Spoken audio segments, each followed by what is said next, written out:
The Amazon facility under construction in Hermon will be open sometime next year, the company says. The delivery station, also known as a last-mile facility, is the last place a customer's package is held before it's delivered to your door. The Outer Hammond Street facility is part of a larger $4 billion investment by the company to expand their footprint in New England. As part of that expansion, Maine's first delivery station opened last fall in Caribou.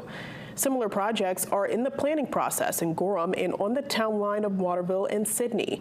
The facility will serve communities up to about an hour away.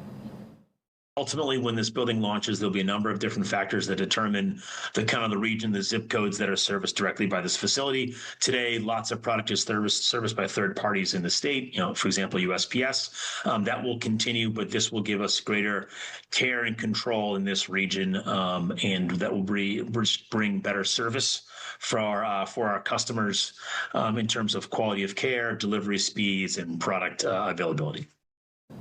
Greeley says not only will people be able to get goods from out of state to their door faster, but this expansion will help expand the reach of local businesses that want to distribute their goods far and wide.